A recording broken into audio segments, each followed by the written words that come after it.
Hingga saat ini proses penggeledahan oleh KPK masih berlangsung di rumah mewah milik Topan Ginting, Kadis PUPR ditangkap KPK.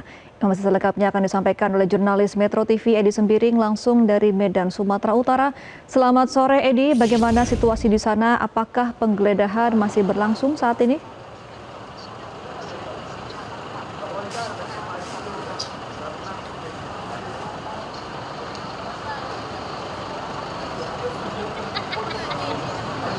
Selamat sore Gemma dan pemirsa, saat ini saya berada di salah satu komplek elit di kota Medan, di mana tim penyelidik KPK melakukan penggeledahan di rumah pribadi milik Kadis PUPR Sumatera Utara nonaktif Topan Obaja Putra Ginting yang terjerat operasi tangkap tangan KPK.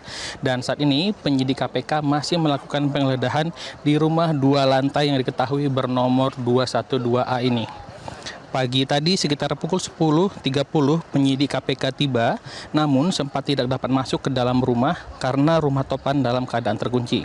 Tim penyidik KPK bersama kepala lingkungan setempat akhirnya membuka paksa pagar yang terkunci dan kemudian mulai melakukan penggeledahan di dalam rumah mewah tersebut.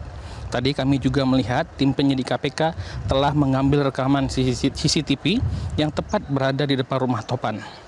Hingga saat ini, kurang lebih sudah 6 jam, tim penyidik KPK berada di dalam rumah Topan melakukan penggeledahan untuk mencari barang bukti atau dokumen penting lainnya. Terpantau juga di halaman rumah terparkir sebuah sepeda motor dan sebuah ATV. Pemirsa, KPK menangkap 5 tersangka kasus korupsi pembangunan dan pemeliharaan jalan di lingkungan Dinas PUPR Sumut dan Satuan Kerja Pelaksanaan Jalan Nasional Wilayah 1 Sumut dengan total nilai proyek sebesar 231,8 miliar. 5 tersangka yang ditangkap ialah Topan, Kadis PUPR Sumut, Rasul Effendi Siregar selaku Kepala UPTD Gunung Tua Dinas PUPR Sumut, Helianto dari Satker PJN Wilayah 1 Sumut, M.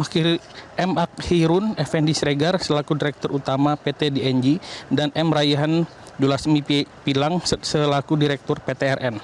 Topan diduga telah menerima 2 miliar rupiah sebagai pembayaran awal dari komisi 4-5% atau berkisar 9 miliar hingga 11 miliar dari total nilai proyek 231,8 miliar.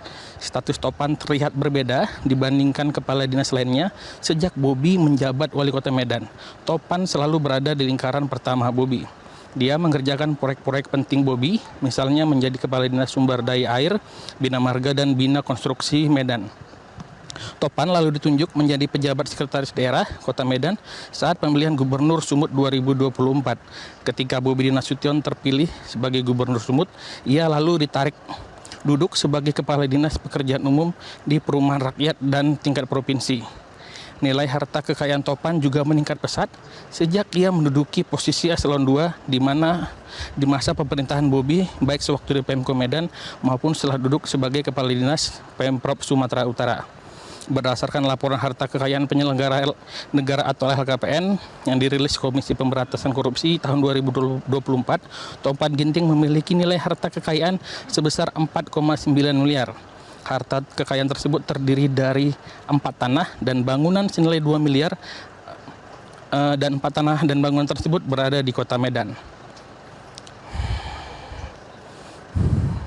Kegiatan tangkap tangan kedua terkait dengan proyek-proyek pembangunan jalan di wilayah kerja pembangunan Jalan Nasional Wilayah 1 Sumatera.